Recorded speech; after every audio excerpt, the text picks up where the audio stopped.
Quédate en la casa, que en La Iguana nos quedamos contigo para informarte.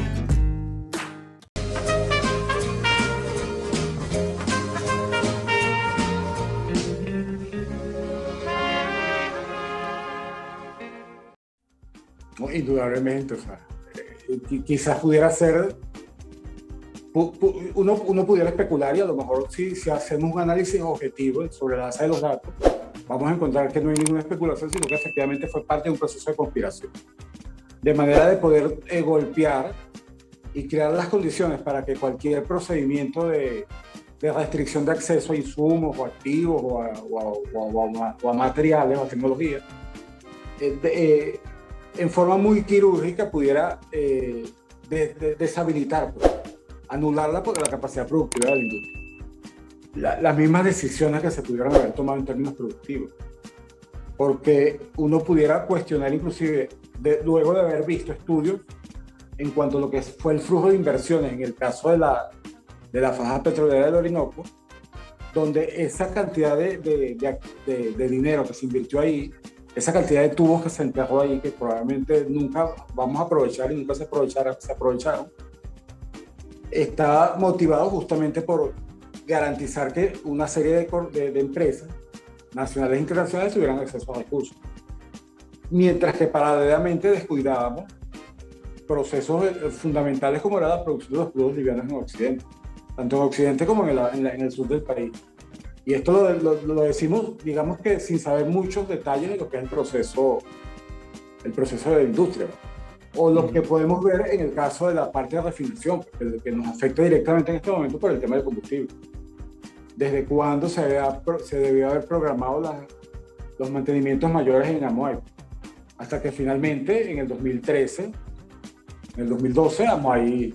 tiene el accidente fatal y prácticamente la mitad o prácticamente todo el complejo queda deshabilitado, o al menos sus elementos de mayor capacidad productiva. Igual tenemos el caso, lo que estamos hablando de los barcos estos de perforación, las embarcaciones de perforación. Siempre se dijo, y era público y notorio, y las denuncias están a la vista, que todo lo que se mostraba era de utilería. Una vez cuentan, pues que llevaron a Chávez al lugar, lo montaron en un helicóptero y resulta que los estallidos de gas era gas que habían llevado en camiones y disparaban el gas y cosas así, pues, cosas absolutamente absurdas. El mismo tema de lo que era el proyecto de la refinería de Puerto La Cruz, de lo que llamaban de refinación profunda o algo así es el término.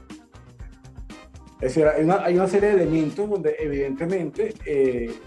golpear ahí implicaba comprometer absolutamente lo que pudiera pasar después.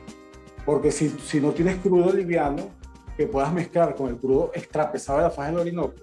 y lograr hacer una mezcla suficientemente comercial y transportable, te obligaba entonces o a incorporar efectivamente lo que llamamos hoy en día los mejoradores, o en todo caso, como los mejoradores a la final terminaban no funcionando porque era el mismo criterio de no garantizar el mantenimiento, terminábamos incorporando los sistemas estos de diluyentes y Naxta, que se perdía porque simplemente había que enviarlo así para que... Entonces se vendía un crudo de inferior calidad, por lo tanto había que venderlo a menor precio,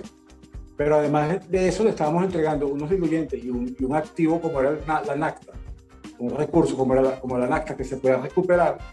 que no se recuperaba y el petróleo se iba de esa manera. Entonces son elementos y claro, cuando sabemos que esas tecnologías están controladas porque son tecnologías bajo licencia y están controladas obviamente en cualquier proceso de restricciones comerciales como los bloqueos, por supuesto que es muy sencillo saber dónde vas a golpear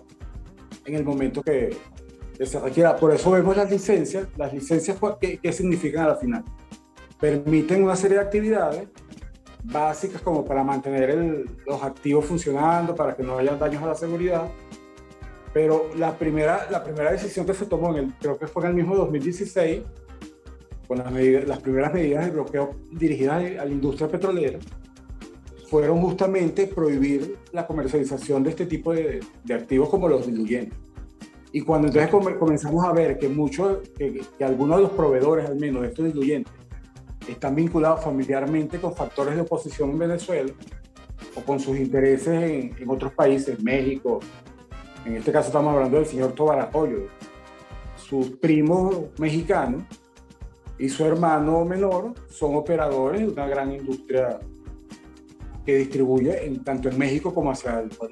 resto de áreas productivas diluyentes o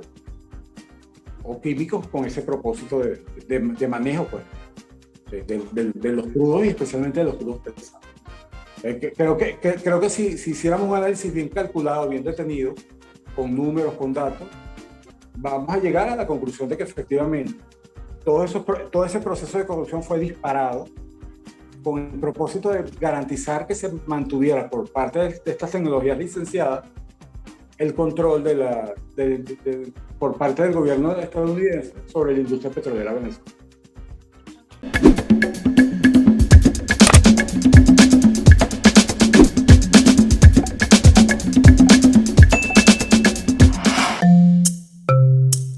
Laiguana.tv, la verdad hecha tendencia.